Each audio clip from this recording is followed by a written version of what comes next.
First, let me play something.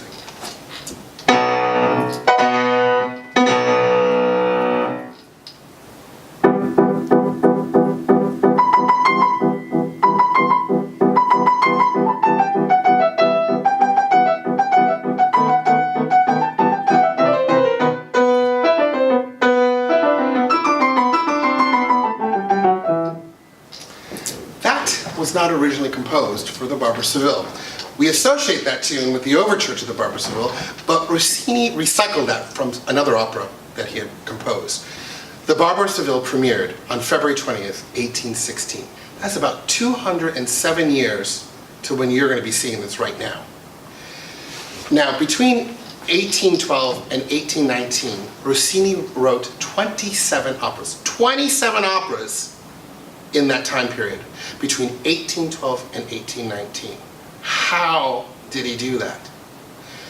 At this time period, celebrating the bel canto period, this is where the voice reigns supreme, where the human expression through the voice and melody reigns supreme in the music of Rossini, Donizetti, and Bellini. How did he write so many operas? It's because we had this recipe for opera. Everything began with an overture. In fact, almost every single piece of music opened up with attention-getting chords, something that was to grab your attention, something that made you want to listen.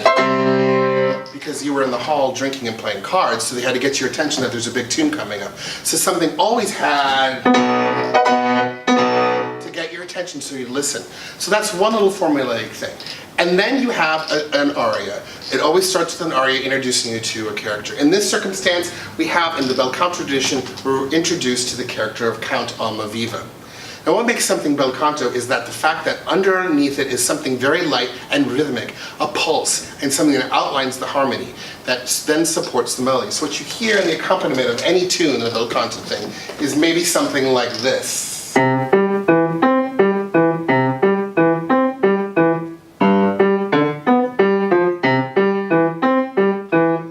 Heard that before millions of times, and then the master that Rossini is and the tunes he would bring out, it's just exemplified how just talented he was. So this is the opening of Almaviva's very first aria, Ecco Ridente.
That's the whole orchestral introduction. Everyone's calmed down in the hall, and the singer begins to sing with that accompaniment that I outlined before. So it's always about that sort of structure with what's going on. And the formula of aria, duet, aria introduced to a character, and then moving on to larger ensembles. Rossini is also known for something called the Rossini crescendo. And what's that? A crescendo means starting soft and getting louder. He would do that dynamically, which is just playing louder into your instrument, whether you're playing on the fiddle or blowing through a flute. But it's also by layering in different instruments. Now, I only have two hands, but it's repeating the same gesture over and over as it gets louder and louder and louder, and that's called a Rossini crescendo. So in the B part of this aria, the fast part, which is called the cabaletta of this aria that Count Almaviva sings in Ecco Ridente, here is a little bit of a Rossini crescendo.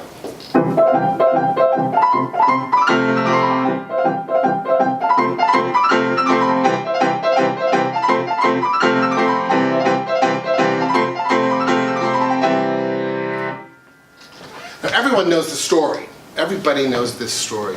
But like I said when I had my little video there with Audio Hypnoxos, this idea of commedia dell'arte characters, comic characters, these stock characters they still exist here in the Barber of Seville. We have the romantic lead here. It is Figaro himself, the factotum, who knows everything. He's buzzing around and super smart. We have the buffoons, whether it's Basilio or Bartolo, and then we have the Colombina, the very smart and witty female character, which is Rosina in this piece. I've conducted Barber of Seville 6 times, and one of my favorite parts is the finale of Act 1. I especially love the first part of that, the opening, where Almaviva comes in drunk.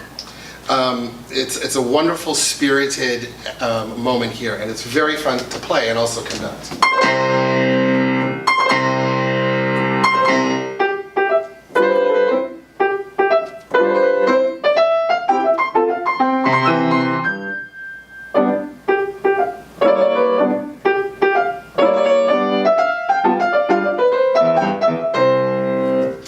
I won't be conducting the Barber of Seville. My dear friend Robert Tweeton will be at the podium at the Brown Theatre. Rounding off the 3rd production of the Brown-Forman 2017-2018 season is Rossini's The Barber of Seville. Come and enjoy this wonderful romp, this wonderful comedy that everyone loves so much.